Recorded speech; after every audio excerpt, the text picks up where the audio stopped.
Hi, and you're welcome to day 7 of our 14-day money saving challenge. Today is the day 7. We are halfway gone already. And the action we have for you today is to conduct a financial review for you to see where you can cut back on some expenses. Conduct a financial review so that you can see where you can cut back on some expenses. And I would like to tell you, you're your own financial construction officer. Yeah, that's the title for you, FCO. You're your own financial construction officer. And that means you need to take charge of your finances. Nobody will do that for you. You need to be in charge. You need to be at the driver's seat of your finances. And this is one of the ways by which you can do that, by conducting a financial review so that you can see where your money is going to, and you can actually block leakages whenever you find them.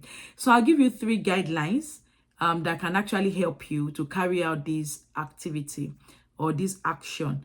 1, you need to check your budget. So basically giving you 3 places where you can check to conduct this financial review. Check your budget, and I hope you do have a budget, because budget is not that tool or that thing that stifles you in the neck and doesn't allow you to enjoy your money. No, budget is simply a spending plan.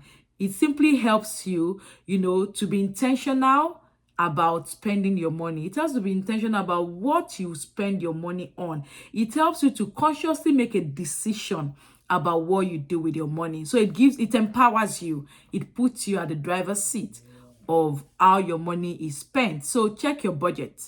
You'll be able to see the line items, you see where your money is going to, you see what you allocate and how much you've allocated to what item. And that will help you to see if you need to adjust anything or if it's fine.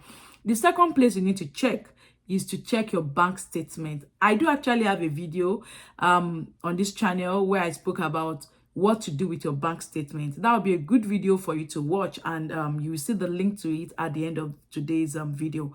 You need to go watch that video. It will show you and explain to you what you need to do with your bank statement, because basically the second stage or the second guideline to this financial review is for you to check your bank statement.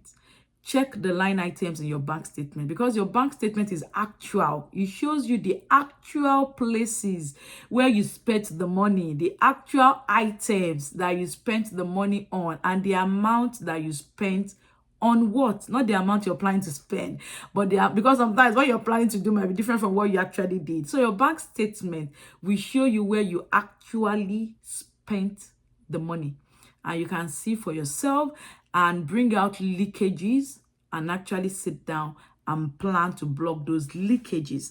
And the third place you need to check, while conducting this financial review, is to check for before I tell you this one, I remember something about checking your bank statement. So there was this past month I was checking my bank statement, and I noticed that there was a subscription I canceled, and I was still being charged. It was while checking my bank statement I noticed that I was still being billed. And I went back to check the app. I saw that I've canceled that subscription. So I was like, why am I being billed?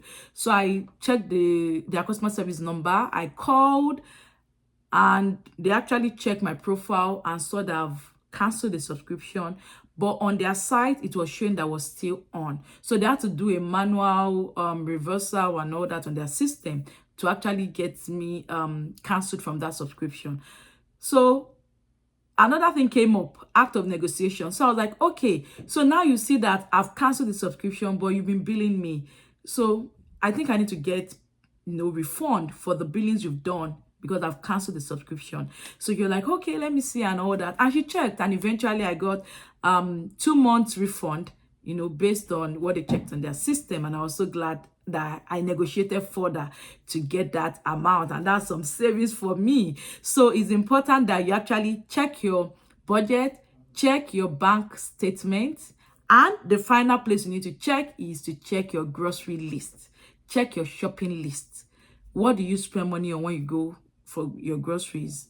What do you buy? And take a mental note of what you see in your garbage bin or what you see in your trash can, so that it will give you an idea of, are you buying some things, some items, especially perishables, in excess?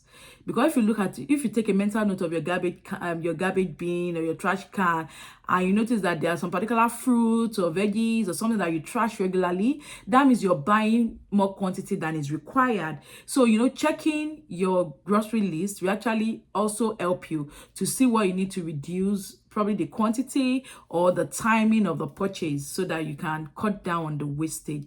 By the time you check these three places, check your budget, check your bank statement, and check your grocery list or your shopping list, it will actually help you to come up with a good financial review and to be able to see where the leakages are and actually block the leakages. I hope you have learned something today. Please drop in the chat room your comments. Are there some particular ways by which you are blocking your own leakages? Are there some leakages you discovered in the course of today's challenge and you would like to share with us? Please share with us. Let's learn together, let's grow together, and let's get better together. Thank you so much for joining today's challenge. We're looking forward to seeing you in tomorrow's challenge, day 8 of our 14-day money saving challenge. Thank you so much, and remember to keep breathing abundance. Bye for now.